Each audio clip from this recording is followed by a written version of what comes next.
नमस्कार विद्यार्थी मित्र मैत्रिणींनो, केसागर पब्लिकेशनच्या केसागर करिअर अकॅडमी यूट्यूब चॅनलवरती तुमचं पुन्हा एकदा स्वागत आहे।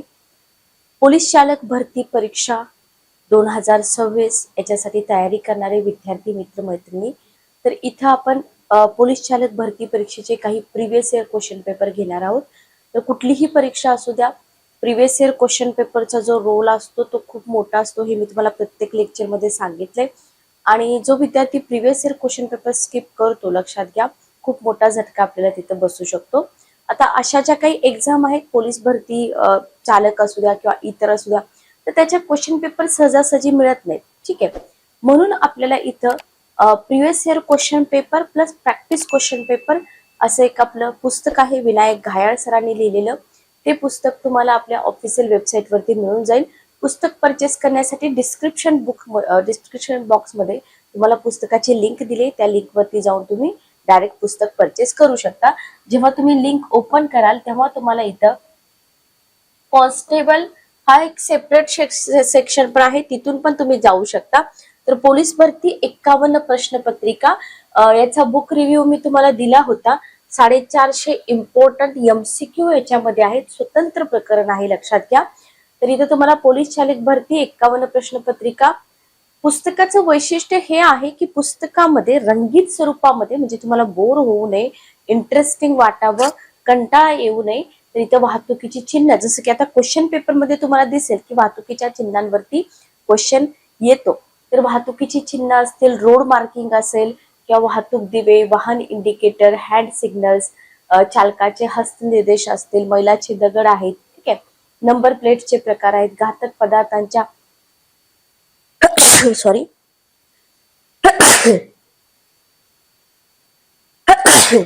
घातक पदार्थांच्या वाहतुकीसाठीची चिन्हे, ठीक आहे। मोटार वाहन विभाग जे महाराष्ट्राचा आहे त्याची संरचना काय आहे, माहिती, वाहतूक विषयक नियम, कायदे आणि महत्वाची माहिती पुस्तकामध्ये दिसते। इथं तुम्हाला 24-25च्या 24 प्रश्नपत्रिका, लक्षात घ्या 24-25च्या, आणि 27 संभाव्य प्रश्नपत्रिका आहेत। म्हणजे एवढं पुस्तक जर तुम्ही अभ्यासलं तर तुम्हाला याच्या बाहेर काहीही अभ्यास करायची गरज पडणार नाही, ठीक आहे, ओके। पुस्तकाची किंमत आहे 331 रुपये, नवीन एडिशन आहे, ओके। तर याच पुस्तकातला एक क्वेश्चन पेपर आज आपण इथे घेतोय। तर डेली आपले लेक्चर होणार आहे। चॅनलवरती नवीन असाल तर चॅनलला सबस्क्राईब करा, बेल नोटिफिकेशन ऑन करा, म्हणजे लेक्चरच्या ज्या नोटिफिकेशन आहेत त्या नोटिफिकेशन तुमच्यापर्यंत पोहोचतील, ठीक आहे, ओके। चला, तर इथं पहिला पेपर आपण घेतोय पुणे ग्रामीण चालक। पहिला पेपर आहे पुणे ग्रामीण चालक पोलीस भरती 2022-23 चा हा पेपर आहे। परीक्षा झाली 2024 मध्ये, लक्षात घ्या। तर इथं आपण जर बघितलं तर पहिला सेक्शन इथं मराठीचा आहे। क्वेश्चन काय आहे बघा, अतिशय कॉमन क्वेश्चन आहे, फक्त प्रॅक्टिस तुमची महत्वाची आहे। क्वेश्चन तुम्हाला दिलाय, अमृतानुभव हा जो ग्रंथ आहे हा ग्रंथ कोणी लिहिला। आता महाराष्ट्राचा इतिहास बघा, स्पेशली तुम्हाला समाज सुधारक, भारताचा इतिहास, महाराष्ट्राचा इतिहास हे करावंच लागतं। त्याच्यामध्ये काही सेक्शन असे असतात जे वारंवार रिपीट होतात आणि ते जर तुम्ही केले तर तुम्हाला इथं परफेक्ट असे व्यवस्थित मार्क्स मिळू शकतात। तर अमृतानुभव हा जो ग्रंथ आहे हा ग्रंथ कोणी लिहिला, असा इथं तुम्हाला क्वेश्चन दिलेला आहे। क्वेश्चन दिसत आहेत का बघा, दिसत नसतील तर मी अजून थोडंसं झूम करते। आद्य कवी मुकुंदराज, दुसरा ऑप्शन आहे संत ज्ञानेश्वर, तिसरा ऑप्शन आहे संत तुकाराम, आणि चौथा ऑप्शन आहे माहीम भट। चॅटबॉक्स मध्ये उत्तर देण्याचा प्रयत्न करा, मी तुम्हाला वेळ देते। चला, अमृतानुभव हा ग्रंथ कोणी लिहिला।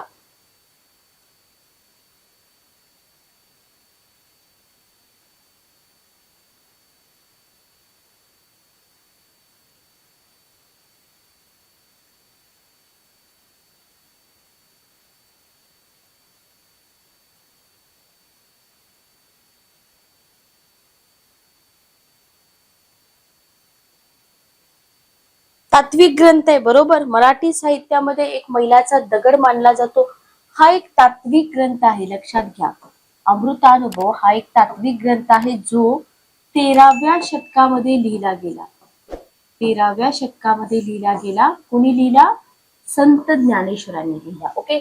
ज्या ज्या विद्यार्थ्यांनी संत ज्ञानेश्वर उत्तर दिले त्यांचं उत्तर बरोबर आहे. बरोबर. अमृत आणि अनुभव 2 शब्दापासून बनलेला हा जो ग्रंथ आहे याच्यामध्ये 7 अध्याय आहेत. लक्षात ठेवा, एक्स्ट्रा इन्फॉर्मेशन मी देते तुम्हाला. 7 अध्याय तुम्हाला याच्यामध्ये दिसून येतात. Okay, clear. इथं बघा जे ऑप्शन तुम्हाला दिलेत, आद्य कवी मुकुंदराज, माहीन भट असतील, संत तुकाराम असतील, यांच्यावरती सुद्धा क्वेश्चन रिपीट होतात. पुढे क्वेश्चन तुम्हाला येतील, लक्षात घ्या. पुढील पैकी कोणता वर्ण दंत्य नाही? दंत्य, तालव्य, ओष्ट्य, क, च, ट, त, प, वर्ग. बरोबर. उच्चार करून बघा. त, ध, ह आणि ल दंत्य नाही असं विचारलंय. चॅट बॉक्स मध्ये उत्तर द्या. चला, त जेव्हा आपण त चा उच्चार करतो दंत्य आहे. बरोबर. ध चा उच्चार करतो दंत्य आहे. ल चा उच्चार करतो दंत्य आहे. फ उष्मे आपण अभ्यासतो. बरोबर.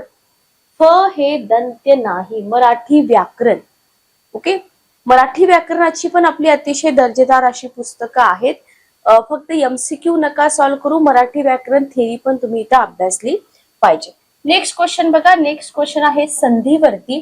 खालीलपैकी अयोग्य संधी ओळखा. खालीलपैकी अयोग्य संधी ओळखा.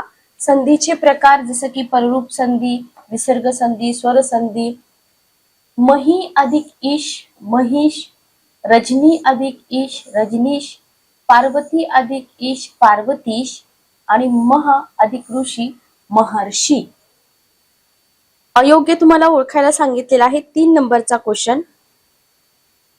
चला, काय येईल उत्तर बघा. महर्षी, पार्वतीश. बघा, महर्षी गुणसंधी आहे. बरोबर. काय आहे? गुणसंधी आहे. लक्षात घ्या, गुणसंधी आहे. बरोबर. महा येईल का? इथं नाही. महा, महा. बरोबर आहे का? बघा, महा अधिक ऋषी म्हणजे महर्षी. ठीक आहे. बघा, ज्या ज्या विद्यार्थ्यांनी अशा प्रकारे उत्तर दिलेलं आहे, ओके, त्यांचं बरोबर आहे. महा म्हणजे आ अधिक री हा गुणसंधीचा नियम आहे. लक्षात घ्या, आ अधिक री गुणसंधीचा नियम आहे. म्हणून मी तुम्हाला बोलले होते की संधी टॉपिक पूर्ण अभ्यासा, त्याच्यामध्ये प्रकार पण अभ्यासा, त्याच्यावरती क्वेश्चन तुम्हाला विचारले जातात. तर हे सगळे बरोबर आहेत, हे चुकीचं आहे. लक्षात आलं? क्लिअर. तर लेक्चर संपल्यानंतर गुणसंधी थेरॉटिकल इन्फॉर्मेशन सगळी वाचा, त्याचे एक्झाम्पल वाचा, त्याचे नियम पण वाचा. ठीक आहे. 4था क्वेश्चन बघा. खालीलपैकी अविकारी शब्दांची जात कोणती? ऑप्शन आहेत क्रिया विशेषण, क्रियापद, विशेषण, नाम. अविकारी शब्द. चला, असे शब्द ज्यांच्यावर लिंग शब्द घटक काल याच्यामुळे कोणताही बदल किंवा कोणताही विकार होत नाही, प्रत्येक परिस्थितीमध्ये ते सारखेच राहतात, त्यांना आपण म्हणतो अविकारी शब्द. पहिला ऑप्शन आहे क्रिया विशेषण, दुसरा क्रियापद, तिसरा विशेषण, चौथा नाम.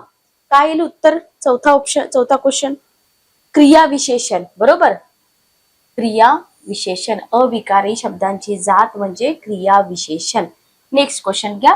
जर तुम्हाला अविकारी शब्द म्हणजे काय हेच माहित नसेल तर उत्तर येणार नाहीत. 5 नंबरचा क्वेश्चन बघा. खालीलपैकी कोणते नाम विशेष नाम नाही? खालीलपैकी कोणते नाम विशेष नाम नाही? पहिला ऑप्शन आहे राम, दुसरा गंगा, तिसरा फूल, चौथा हिमालय. विशेष नाम आहे विचारलेलं नाही, नाही विचारले तुम्हाला. ज्या नामातून एखाद्या विशिष्ट व्यक्तीचा, प्राण्याचा किंवा वस्तूचा बोध होतो त्याला आपण काय म्हणतो? विशेष नाम. विशेष नाम नेहमी व्यक्तिवाचक असतं, लक्षात ठेवा. सो इथं हे नाही येणार, हे पण नाही येणार, हे पण नाही येणार. फूल, कोणतं फूल असं इथं आहे का? फक्त फूल दिले म्हणजे हे विशेष नाम नाही. लक्षात आलं? तर प्रत्येक वेळी जेव्हा क्वेश्चन पेपर तुम्ही सॉल्व्ह करताना तेव्हा डेफिनेशन रिकॉल करत चला, फायदा होतो त्याचा. ओके. नेक्स्ट क्वेश्चन बघा. 6 नंबरचा. स, ला, ना, ते हे अनेक वचनी प्रत्यय जे आहेत ना कोणत्या विभक्तीचे आहेत?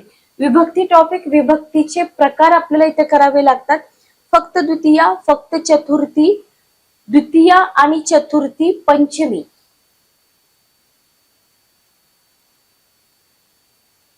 सहा नंबरचा क्वेश्चन बघा. पंचमीमध्ये ऊन होऊन येतं, बरोबर. द्वितीया आणि चतुर्थीचे, फक्त द्वितीयेचे येतील का नाही, सोपा क्वेश्चन होता. याच्यामध्ये काहीच अवघड नाही. एक चार्ट असतो पुस्तकामध्ये, तो चार्ट तुम्हाला फक्त व्यवस्थित करावा लागतो. नेक्स्ट क्वेश्चन बघा. पुढील पैकी कोणता पर्याय सर्वनामांचा प्रकार नाही? पुढील पैकी कोणता पर्याय सर्वनामांचा प्रकार नाही? दर्शक सर्वनाम, संबंधी सर्वनाम, सामान्य सर्वनाम, विशेष सर्वनाम. सर्वनाम टॉपिक, त्याच्यामध्ये सर्वनामाचे प्रकार. चला, सर्वनामाचे प्रकार किती आहेत? सर्वनामाचे प्रकार 6 आहेत का? पुरुषवाचक, दर्शक, संबंधी, प्रश्नार्थक, सामान्य, आत्मवाचक. बरोबर. सर्वनामाचे जर प्रकार बघितले तर सर्वनामाचे मुख्य 6 प्रकार आहेत. लक्षात ठेवा, किती आहेत? 6 प्रकार आहेत. ठीक आहे. विशेष सर्वनाम असतं का? नाही. ओके, विशेष सर्वनाम नसतं. पुढचा क्वेश्चन घ्या. Next question. पुढीलपैकी गटात न बसणारे संख्या विशेषण ओळखा. पुढीलपैकी गटात न बसणारे संख्या विशेषण ओळखा. चौपट मुले, 10 मुली, अर्धा तास, सहस्त्र किरणे. चौपट मुले, 10 मुली, अर्धा तास आणि सहस्त्र किरणे. 8 नंबरचा क्वेश्चन. संख्या विशेषण बघा. प्रत्येक क्वेश्चनला मी तुम्हाला वेळ दिलाय.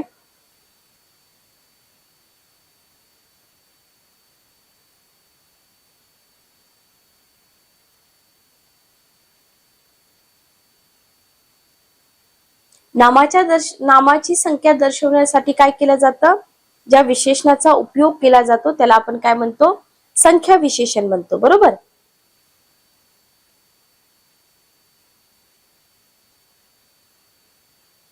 क्रमवाचक संख्या विशेषण. बरोबर. म्हणजे हे संख्या विशेषणच आहे, पण हे इथं बसत नाही, या गटात बसत नाही. बरोबर. चौपट मुले. आता तुमच्यासाठी माझा क्वेश्चन आहे की गटामध्ये हे संख्या विशेषण का बसत नाही? रिझन काय आहे का बसत नाही? चॅट बॉक्स मध्ये, कमेंट बॉक्स मध्ये मला उत्तर द्या. नेक्स्ट क्वेश्चन बघा.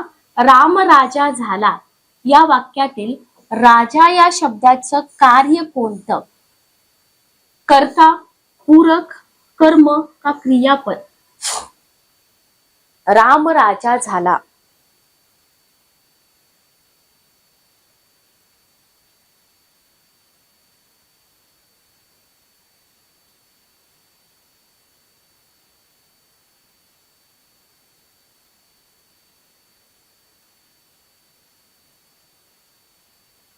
पूर्ण करणारा म्हणजे पूरक.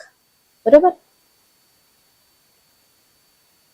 जी एखाद्या गोष्टीला आधार देते किंवा कमतरता भरून काढते, पूरक.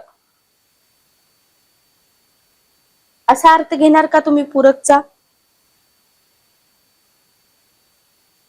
बघा, आता इथं जर आपण राजा हा शब्द वगळला, फॉर एक्झाम्पल बघा, इथं जर तुम्ही राजा हा शब्द वगळला, राम झाला, काय झाला?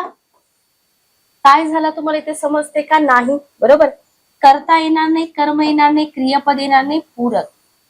कमतरता भरून काढते वाक्याची. राम राजा झाला, पूरक. ओके. नेक्स्ट क्वेश्चन बघा. सहाय्यक क्रियापदाचा आधार न घेता, क्वेश्चन बघा, सहाय्यक क्रियापदाचा आधार न घेता तयार होणारा काळ म्हणजे अपूर्ण काळ, पूर्ण काळ, साधा काळ का रीती काळ? सहाय्यक क्रियापदाचा आधार न घेता जो काळ तयार होतो त्याला काय म्हटलं जातं? अपूर्ण, पूर्ण, रीती का साधा? चला, क्वेश्चन दिसतायत का बघा व्यवस्थित.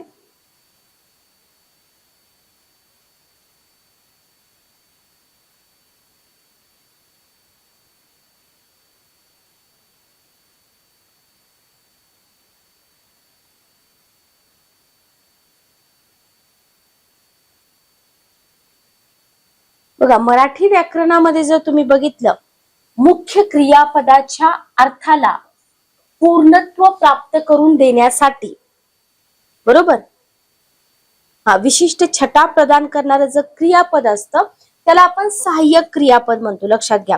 म्हणजे धातू साधिसा सोबत येऊन संयुक्त क्रियापद तयार करतात. कोणती आहेत प्रमुख सहाय्यक क्रियापदे?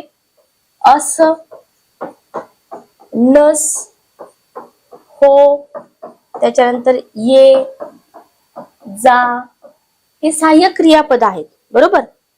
अर्थ पूर्ण करणं, धातू साधिसा सोबत वापरली जातात, क्रिया पूर्ण होण्याची शक्यता दर्शवतात, त्याला आपण सहाय्यक क्रियापद म्हणतो. बरोबर. ओके. म्हणजे इथं जर आपण बघितलं तर साधा काळ हा ऑप्शन आपला येणार नाही. बरोबर. बाकी सहाय्यक क्रियापदाचा आधार तुम्हाला अपूर्ण काळामध्ये घ्यावा लागतो, पूर्ण काळामध्ये घ्यावा लागतो, रीती काळामध्ये पण घ्यावा लागतो. फक्त साध्या काळामध्ये त्याची गरज पडत नाही. नेक्स्ट क्वेश्चन घ्या. तर मराठी व्याकरण एवढं सोपं पण विचारत नाहीत. तुम्हाला इथं लक्षात आलं असेल, प्रत्येक टॉपिक इथे कव्हर केलेला आहे.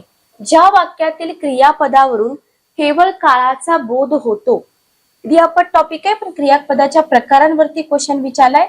ज्या वाक्यातील क्रियापदावरून केवळ म्हटलंय काळाचा बोध होतो त्याला डॅश डॅश म्हणतात. स्वार्थी क्रियापद, आज्ञार्थी क्रियापद, विद्यार्थी क्रियापद, संकेतार्थी क्रियापद. क्रियापदाचे प्रकार, त्याच्या डेफिनेशन आपल्याला माहित पाहिजेत. उत्तर काय येईल बघा. 11 नंबरचा क्वेश्चन. 11 नंबरचा क्वेश्चन.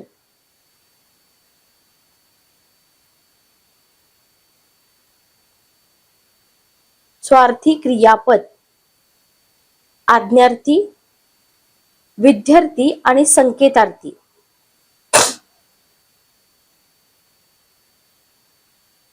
बघा व्याकरणामध्ये ज्या क्रियापदाचा अर्थ फक्त काळ म्हणजे काल, वेळ, बरोबर, आणि क्रियापदाचा सामान्य अर्थ समजतो. म्हणजे याच्यामध्ये कोणताही आदेश नाही, प्रार्थना नाही, इच्छा नाही, एक सरळ विधान.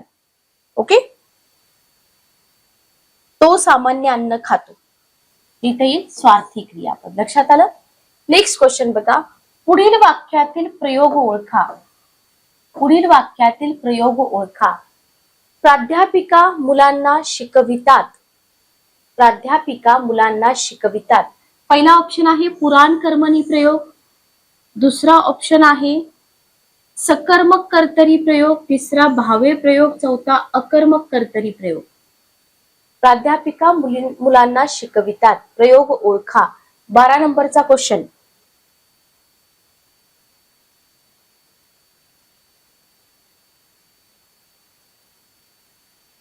चला काय येईल उत्तर बघा.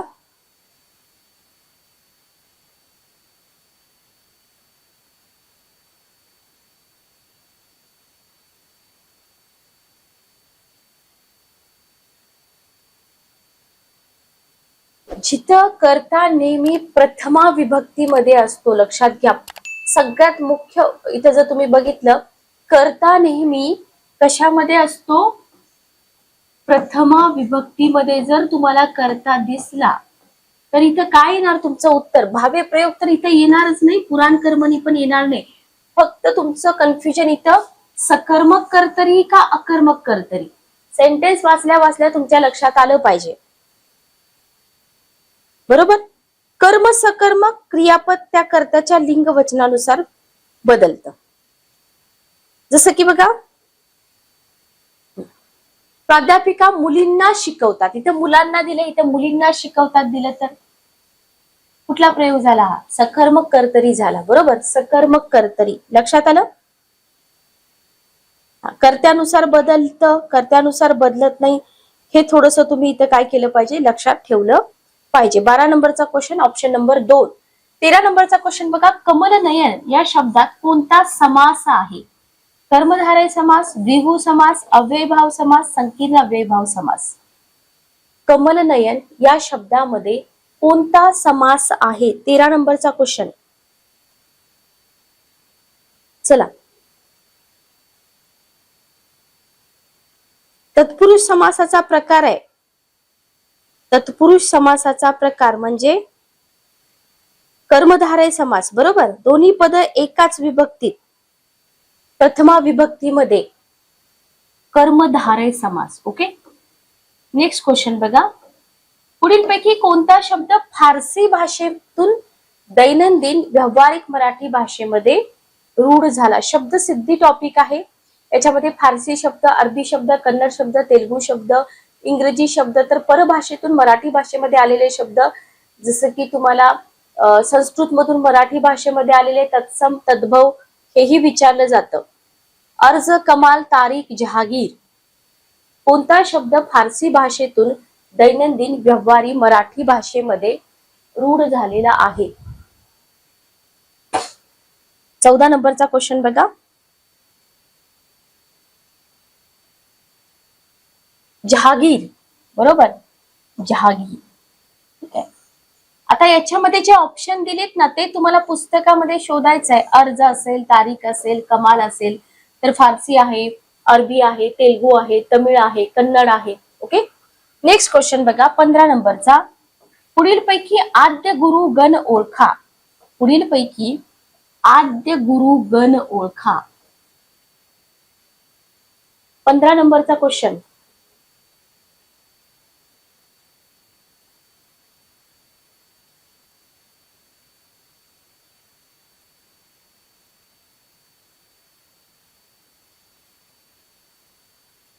चला.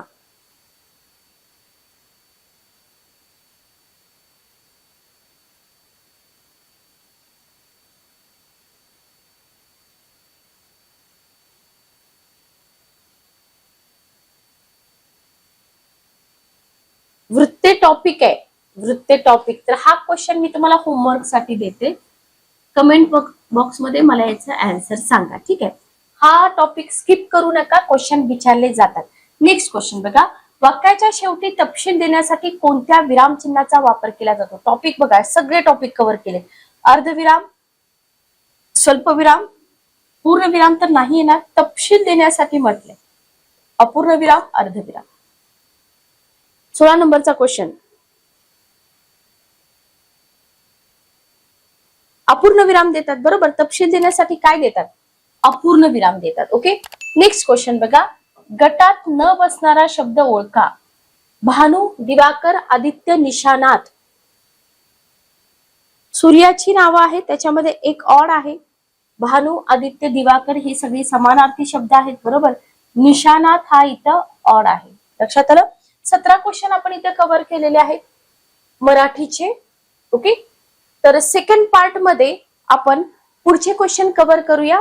तर ही जी पोलीस चालक भरती परीक्षा PYQ सिरीज आपली इथं चालू राहणार आहे. चॅनलवरती तुम्ही नवीन असाल तर चॅनलला सबस्क्राईब करा, बेल नोटिफिकेशन ऑन करा, म्हणजे लेक्चरच्या ज्या नोटिफिकेशन आहेत त्या तुमच्यापर्यंत वेळेवर पोहोचतील. पुस्तक कसं मागवायचं, कुठून मागवायचं हे मी तुम्हाला लेक्चरच्या सुरुवातीला सांगितले. डिस्क्रिप्शन बॉक्स मध्ये लिंक मिळेल, त्या लिंक वरून तुम्ही डायरेक्ट पुस्तकं परचेस करू शकता. भेटूया नेक्स्ट सेशन मध्ये. Good day, take care.